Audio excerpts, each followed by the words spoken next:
You're watching the PoliticIt Podcast.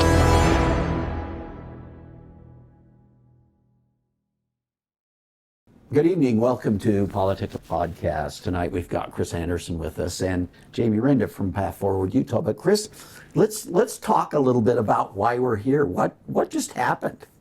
Well, as Saturday, 2 days ago, July 14th, we had our case dismissed from Attorney General Pam Bondi, straight from the top, and we are finally free from the persecution. So this whole trial was about what?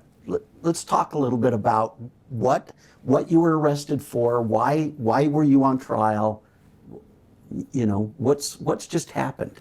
2.5 years ago, Dr. Moore and myself and two other co-defendants were indicted for fraud and for giving COVID vaccines or saline to kids and the cards.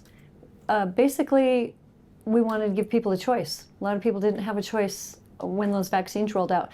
Not to mention that a lot of people had already had COVID and had natural immunity by the time those vaccines rolled out a year later.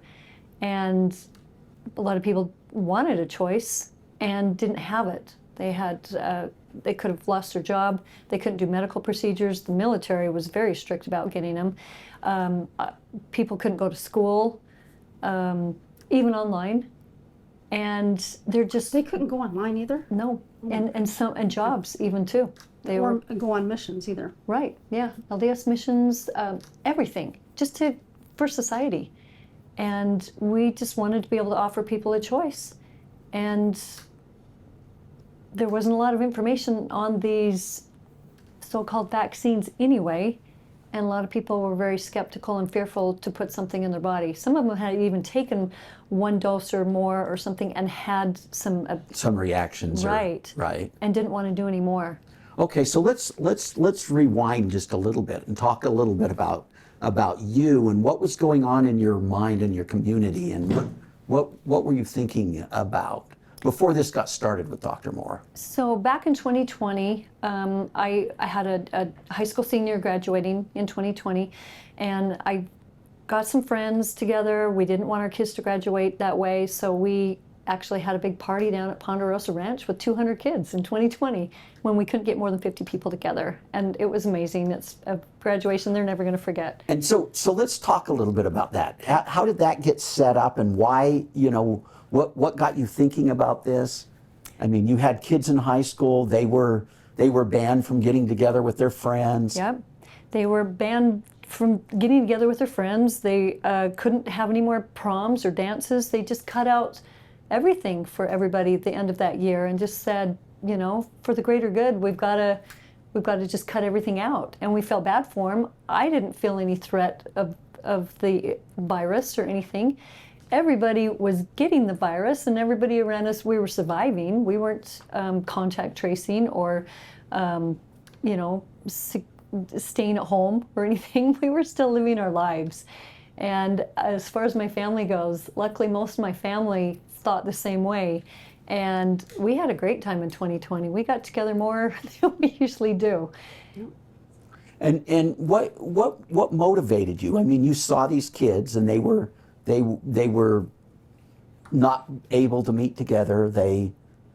Yeah, we just felt bad for them. We said, this isn't a way that you want to end your senior year. And honestly, so it's your son that was a senior, it's right? my daughter. Oh, your my daughter. youngest Okay. daughter. Yeah. And we went to Ponderosa Ranch, and we basically had a Footloose party because you can't dance in our town. So we went to Ponderosa Ranch and had a Footloose party. And it's kind of reminiscent of that movie, it really isn't it? was. The kids didn't know anything about Footloose, but we did. So we said, we had this whole theme, and somebody donated their big cabin, and we'd haul all the kids over in trucks and everything over to this cabin, and we would host a big dinner and dance every night.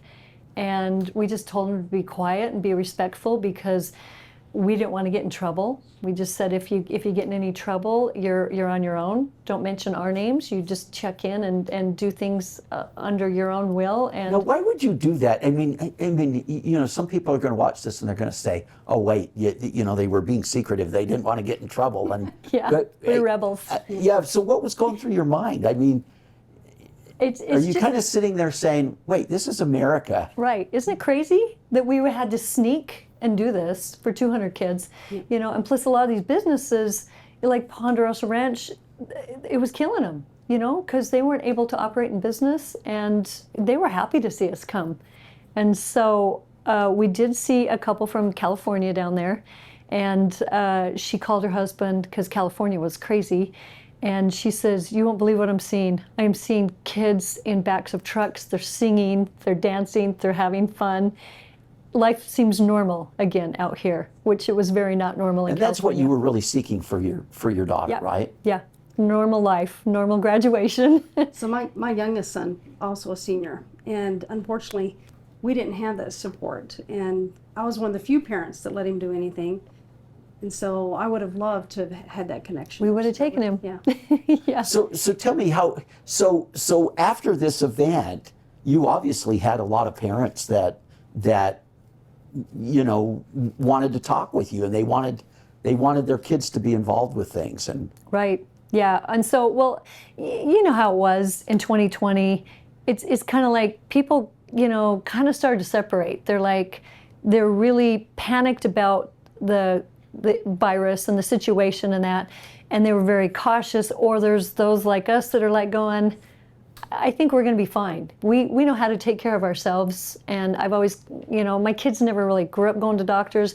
Me growing up, my parents never really took us to doctors. We were pretty self-sufficient that way. We just pretty much, you get sick, you take care of yourself.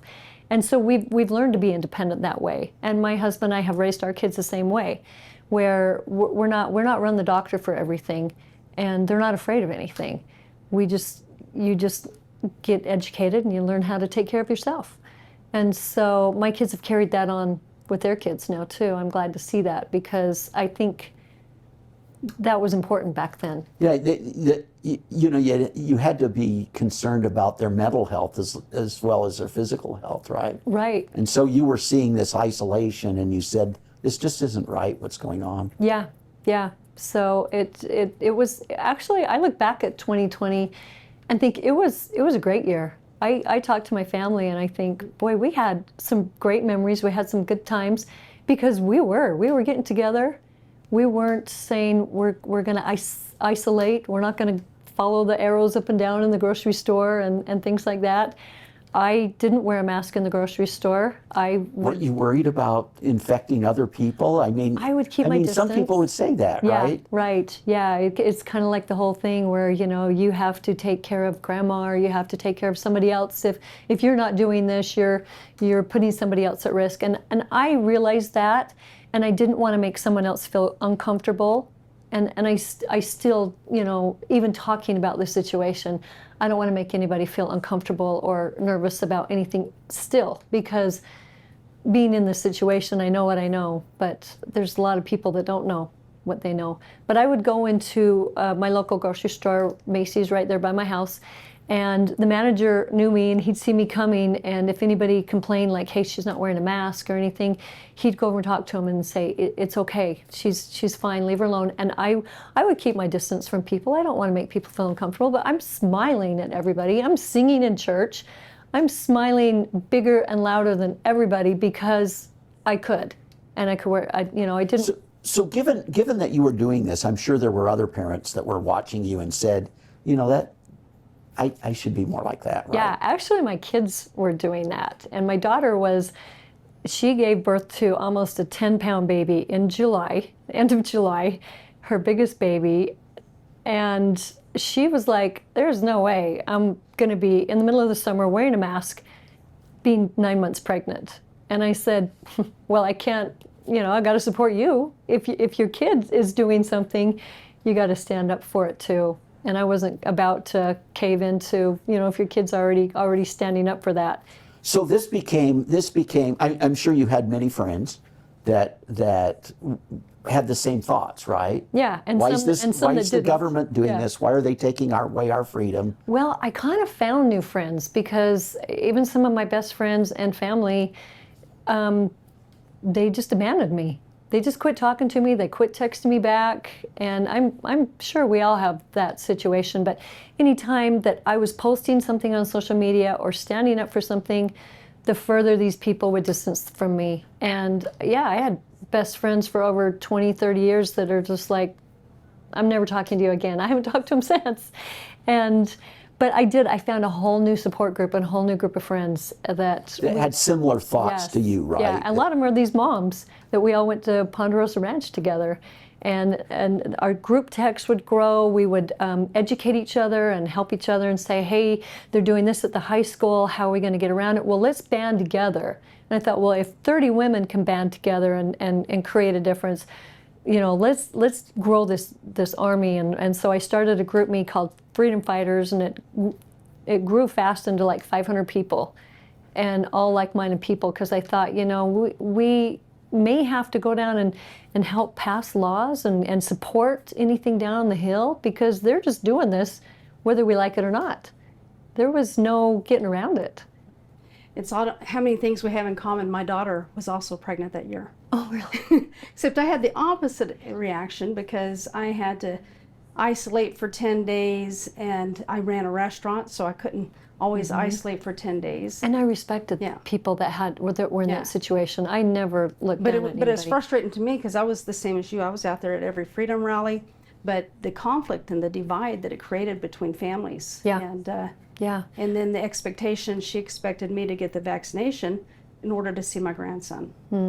Yeah, and I sympathize with people like that, and I totally respect them. And I was never trying to be like, you should, why are you wearing that mask and things like that? Because, Because you believe in freedom, right? Yep. Well, and you want to but respect their rights as well. Right, and I believe everybody came into this at different points and different frame of mind. And there was a lot of fear, and there was, you running a business, you've got to keep your business running, and everybody, your employees, you've got to meet them at their level too. I couldn't beat anybody up over it, but at least I thought, at least I can walk around with a smile on my face, and I can give people their distance if they need it, if they feel I didn't want to make anybody feel uncomfortable, but at least I was going to stand up for what I believed in and smile about it. And hopefully other people do that too. And one gentleman ran after me in the parking lot out of the grocery store, and he's like, how did you do that? And I said, do what? And he says, you didn't wear a mask in the store. I said, I put on a podcast that empowers me and listen to it while I'm walking around the store.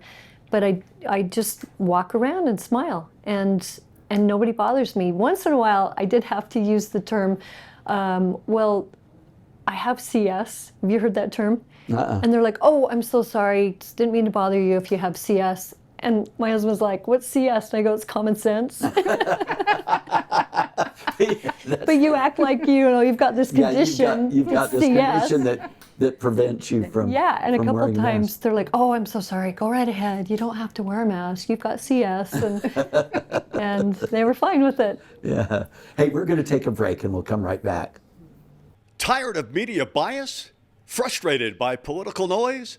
PoliticIt.com cuts through the clutter, giving you real facts, clear analysis, and unbiased insight on the issues that matter most. Stay informed, stay empowered. Whether it's elections, policy changes, or breaking news, we've got you covered. No spin, no agendas, just truth you can trust. Visit PoliticIt.com today, because informed citizens shape the future. PoliticIt.com, where politics meets clarity. Welcome back to PoliticIt. We've got Kris Andersen we're talking to, and Jamie Renda from Path Forward Utah. Right before the break, we were talking a little bit about this group that you had together of moms who had similar feelings, right? Right. About the whole pandemic and about, what your rights were and everything else. Let's talk about that group now, and how did you connect to Dr. Moore and the whole vaccine thing? Okay. Well, our mom text, grew and grew, and I thought, okay, let's get this a little bigger. Let's open it up to more people. Let's find out who our, friends are, since we've been abandoned by some other friends, and we may have to get together and create a little army to go up and fight something up at the Capitol and things, and help, whatever's coming down. So I formed a group me called Freedom Fighters, and it grew into about 500 people. And Dr. Moore was on another group me for his neighborhood, but his one, for some reason, he probably said something and it blew it up. And so he was looking for another one to join, and someone said, well, you can come on ours. We're all like-minded people, and join this one. And so he started being vocal on the group me and started to get to know him. And then he could tell that, we were very like-minded.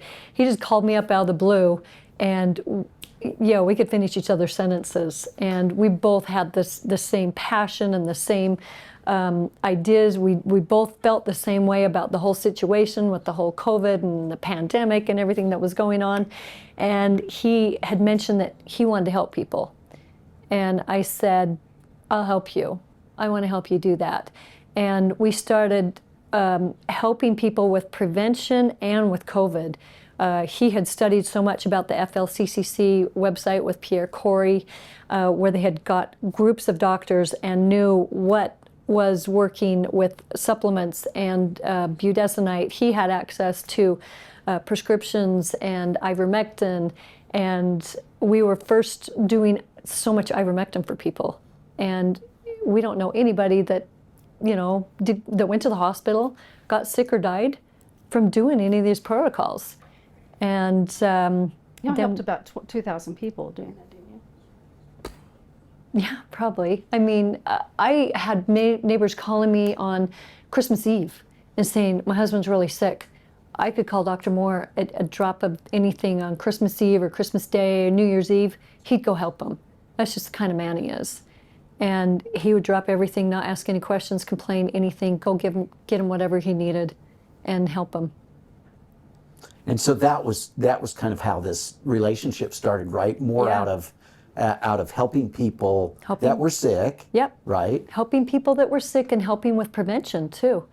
And people had been really sick. I've been sick for days and days. Once we'd put them on some protocol, or he'd get them, some ivermectin or some kind of help, immediately they would start to get better. They could see a difference in within hours and 24 hours. It was working, and we could tell. So how did the whole vaccine thing get started? Well, obviously the vaccine rolled out, a year later? So many people had already had COVID. So that's the thing, is that you've already gone through all this. You don't like the idea that everybody's locked up. Right. People were getting sick, then Yeah. they were getting better. Right. And so the vaccine rolled out, and we're kind of a lot of people were like, well, we've already had COVID. Don't we have natural immunity to that? And we don't know anything about this vaccine. Maybe I'll, just take my chances and see if, I can get through it, because there was so much fear out there and so much pressure. And especially with the Biden administration, with the mandates, and then if you have 99 employees or more, you're more able to get COVID, so you need the vaccine. Or if you live in Salt Lake County versus Utah County, I mean, all of it was so weird and just didn't make any sense. And so he said, I want to help people again. And I said, I think you're going to need some help with that. You're in a, being a doctor and in that position. And we didn't have to solicit for people to come. We didn't have to advertise or anything. There was plenty of people. They knew that what they were getting. People in just desperate So situations. these were people that were required Yeah. to get a vaccine that they didn't really want. Well, a lot of people, because a lot of people, we didn't know whether you could go grocery shopping. I mean, look at New York and California. Just to even participate in society, not only just to have a job, but we didn't know if groceries were going to be a thing where we couldn't get in the grocery store without showing your card. Biden said, we're going to get the National Guard and come to everybody's door until everybody's vaccinated. There was a lot of fear. So it wasn't just to keep your job or for military or for school or anything. Everybody was thinking, where's this going? So, there was a lot of fear. Okay, and so what went on with the vaccine then, and what did you do, right? How did this all get started? I mean, You talked about this group, you talked about people getting together, and then all of a sudden these vaccines became mandatory, right? Well, right. For certain people. Right, the vaccines became a thing, and a lot of people were in a desperate situation. And Dr. Moore can tell you more because he's the one that set up the vaccine clinic and things. And I was more trying to keep us out of trouble by vetting people and what you wanted to make sure that people actually understood exactly what they were doing, right? And I was trying to protect him too, and protect the whole operation at the same time. And, what do you need it for? Are you a nurse? You need it for, because everything came out was like frontline workers and military and elderly people. We're going to vaccinate them first. But then, you don't think about people who had, they're elderly or had their elderly parents, but they couldn't get in to see them without a vaccine, or they couldn't get in the hospital to see anybody without a vaccine. So it started carrying over, but nobody talked about this on mainstream media. Nobody connected the dots. Everybody was in a sticky situation. Right. Yeah. And so these were people that wanted help with that particular thing, right? Yeah. We don't have a lot of time left, but I'm really kind of curious. Tell me about getting arrested, and tell me about what came down and how you felt. This had to be a very scary thing for you. Yeah, it was. So it was the day after the presidential elections, November 5th, November 6th of last November. And of course I wanted to go kind of celebrate because Trump won. And I had my grandkids over, and we're like, let's go take the kids out, let's go play. We were going to go to Airborne in Draper. And so we drove separately because I had to go meet somebody at first. And I just get right outside my subdivision on Pioneer Road. When I noticed flashing lights, I wasn't worried or anything. I was like, oh, did I drive through the stop sign or something? What did I do? So I immediately pull over. I throw off my Trump hat because I had all my Trump stuff on. I start reaching for my license when I turn and look out my driver's window, and there is 4 black pickup trucks, all and 4 U.S. Marshals armed with a bulletproof vest on, saying, "Get out of the car, get out of the car." I kind of looked at my daughter. She was starting to drive past me. I was like, "Don't leave me here. I don't know what's happening." She pulled over. My grandkids were in the car, and they motioned to her, "Stay back. She's resisting arrest," which I was completely calm. And I said, "Can I turn off my car?" And they're like, "Absolutely not. Keep your hands where we can see them." And they kept telling my daughter, "Stay back." They didn't want anybody recording anything. "Stay back. She's resisting arrest." And my daughter's, getting very upset and emotional at this time. And so I just called to my phone, "Hey Siri, call my husband," so he could get my attorney going and that. It came out and then they hauled me off in handcuffs, and my grandkids saw the whole thing. They're a little still traumatized from that. And I get to jail, and it takes me, hour and a half, where I'm handcuffed, my hands behind my back, to a bar, while they're bringing in drug, people high on drugs and everything else. And by the time I get processed and get into a holding pit, who's there with me? Dr. Moore. And I'm asking him, I didn't see any warrants for my arrest or anything. I don't know why, because, in this day and age when there's all this sex trafficking, I'm going, are you really who you say you are? I'm a woman by myself getting pulled out and taken in an unmarked black truck. And they didn't tell you, at that point, they didn't tell you what was going on. They wouldn't. And I was calm the whole time, but they said, "We wouldn't tell you until we got you in the truck because you were resisting arrest." They had to keep saying that. "You were resisting arrest. You were freaking out." And I was like, I really wasn't. So when I got in there, they said, "It's because you and Dr. Moore violated your pretrial agreements. You communicated over a text," which it was something about, "Don't forget we have a hearing tomorrow." And that was it. And I said, "Well, isn't it ironic? We're in this holding pit now. It takes you about 8 hours to get processed until they put you in the cell. And we had all the time to talk about anything without our phones or anything around us in jail." And when I told my attorney that, he says, "That's really weird." I said, "Yeah." They may have wanted you to talk, right? So they could tape you. I don't know. They could. There's no way they could have, because, like I said, there's all these people coming in screaming that were high on drugs and things. There was so much noise. There's no way that they could. We were in there with the best. So what happened then? you go through this higher ordeal, right? And what's going through your mind? You know, I really wasn't too. I just kept thinking, just stay calm. You know, prayers will be answered. Things will happen. Just get through this. And I had to just keep. You could really get into a mental spiral just being locked in a little cell. And he can tell you a lot more about that, because I was there 2.5 days. He spent a total of 5 weeks. Wow. On 2 different occasions, and it can really take a mental toll on you. It was a life-changing experience. So they left you. They let you go home finally, right? Yeah. And then you had to start this whole ordeal with the trial. How much time between those things? Well, so I mentioned that we were arrested the day after the presidential election, right, when Trump got in, and they said, you guys will stay incarcerated until your trial in July, which was last week and this week. And you're going to stay there. And I thought, I thought this would be for like violent criminals or something to be put in jail. We have no valid reason to be there. People kept asking me, what are you doing here? You don't look like you belong here. I said, I honestly don't know why I'm here. So they said, you're going to stay there. And so, because we had this trial date set in July, they said, but if you want a speedy trial, we can slot you in the 1st of January and move your trial up there. You know, we'd be planning our trial in jail, and who knows how that would have gone. But luckily, we were able to get it moved back into July. And so how did you get out of jail?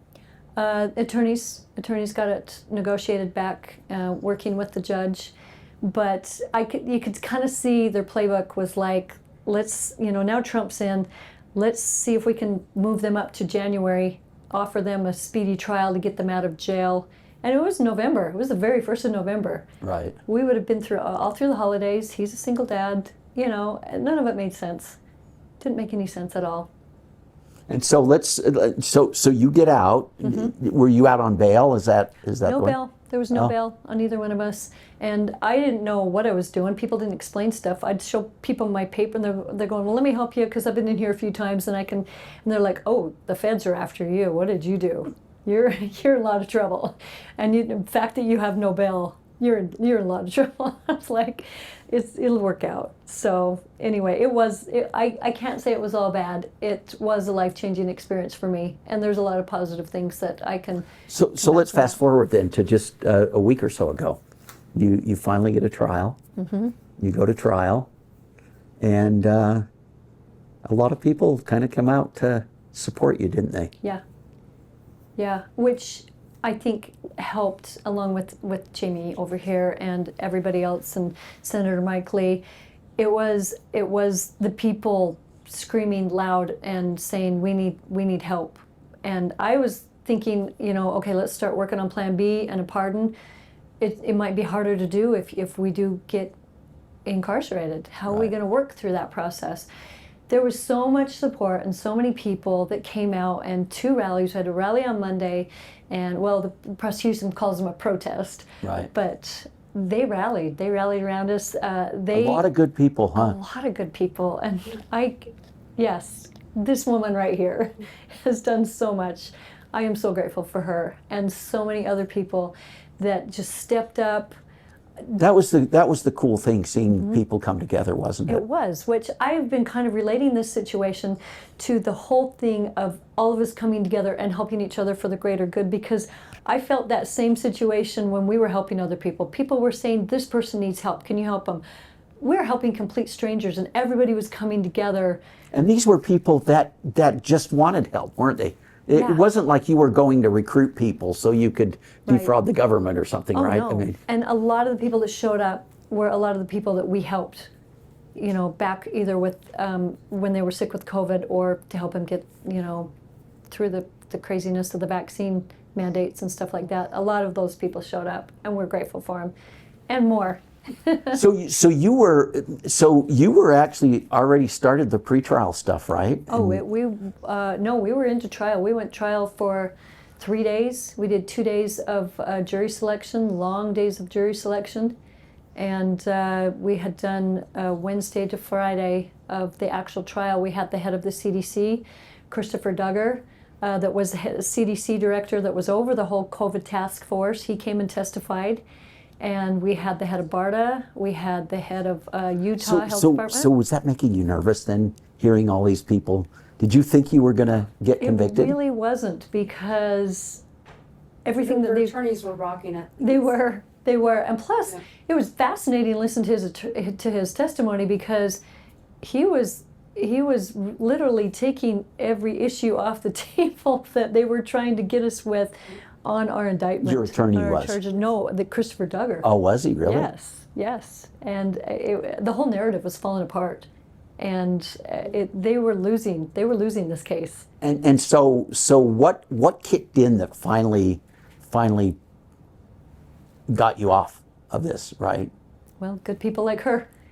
Yeah, and so people were working behind the scenes, getting the political establishment to take notice, right? Connections to the top. We know Marjorie Taylor Greene was tweeting out to Trump, and that was getting us attention, because I'm like, nobody knows who we are on a national level. He did put in a petition in March or April for the DOJ to get this case dismissed, and I didn't want to get my hopes up, but I was going, this could happen, because now we've got the right administration in, and you could see how desperate the prosecution was acting by incarcerating. So how did Mike get involved with this? So I texted his chief of staff and also Dan Hauser after the article came out, and I said, hey, Senator Lee needs to get involved here. And within an hour or so, Dan Hauser texted me back and said, hey, he's on it, he just tweeted this. And I said, well, we need him to do more than tweet that. And he says, well, give us time. A few hours later, he sent me a message saying that he was in talks with Pam Bondi, and that they were going good, but not to say anything. So I wasn't able to say anything I did show her the text message. Yeah, she was my best friend. She was my new best friend. Yeah. And then later that evening, I knew it was going to happen, but it wasn't for sure. I mean, I knew it was going to happen for sure, but I wasn't able to tell anybody it was going to happen for sure. Yeah. And then Saturday morning, I get a text message basically telling me, hey, somebody from the White House is going to call Dr. Moore. They needed his number. Yeah. And so I'm like, Dr. Moore, answer your phone. Yeah. And Ed Zowd from Died Suddenly had been covering the hearing the whole week too, and he was writing letters, and he was sending them up to Trump. Who was doing that? Ed Zowd. Okay. From Died Suddenly. And he had been there all week, and he was getting information from us and stories from us, and he was ready to write another letter, and just, he's not wanting to beat anybody up, but he's going, do you guys understand what this doctor, what they're doing to him, and what they've been through? This is political persecution. Well, one of the things, I've been helping Dr. Moore for 30 months, and it wasn't until they got arrested that I really put two and two together that there was somebody else who was on the line. And that's when I started reaching out to her, because they couldn't communicate, and connecting her with Carrie and Lisenby. There's just a lot of people that were doing work behind closed doors. I mean, Tina Horlicker was incredible. Yeah. When Phil Lyman was running his campaign, I reached out to Phil and Natalie and said, hey, this doctor could really use your help. And this is in October. And Phil drove all the way from southern Utah up to go to their pretrial hearing. Yeah, he great And support. great. Him and Natalie his Clausen. election. And then he and Natalie just became big supporters Huge. all Yeah. the way. So I there's thank just, them so much. there was the front face of it, and there was a lot of people doing work behind closed doors as well. So how'd you finally get notification that this was happening? Was when I told them they needed to answer their phone. Oh. Yeah. And so I called. And so did you both get called, or Dr. Moore did? I called her. Did I call you? Well, actually, if I can rewind for just a yeah, second, do. because Jamie Renda, I'd never heard her name or knew who she was, and the day that RFK was coming to town, they were trying to get Dr. Moore into the press conference with RFK. And she's like, hey, help me out here, can you send me some stuff? We're trying to get a binder put together for RFK. And I'm scared, because I'm like, if I communicate or send any kind of correspondence and it ends up with him or something, I could end up back in jail. Right. We were scared. We wouldn't even show up at the same event together. I'm like, someone's like, hey, Dr. Moore's here, are you coming? I'm like, absolutely not. Right. We would not even You show wanted up to at the make same sure event. that They had no reason to get anything on us. And so when she's like, hey, it's Jamie Renda, and my husband's going, I think you can trust her. Just send her some stuff. And I sent her letters of everybody, character letters that Dr. Moore helped me do this, Dr. Moore saved my life, Dr. Moore did this. And I said, Kate, I'm sending you a bunch of letters. And I don't know what happened or anything from that day, but she became my liaison. Right. I needed some. I was just in the corner by myself, not knowing anything that was going on. But yeah, she became my new best friend Saturday morning. And all the information was coming from her. And I was so happy. But actually, our attorneys called and said, congratulations. And it, just from there, it was. So you never got a call from Pam Bondi? No. Oh, okay. No, it was your attorney? Our attorneys. Yeah. Okay. Yeah, and then our attorneys came and did a press conference at Dr. Moore's house. It was Richard Purnell's office that reached out Saturday morning. Yeah, okay. And then, Yeah. Very good. Yeah. And so what's your plans now? Oh, gosh. I'm just so glad to be done with it, just because, it's like if any of my kids have any events or anything they want to come up, I'm like, could you just hold off until I get through this? It's like my life is just hanging in the balance. I don't know what's going to happen or anything.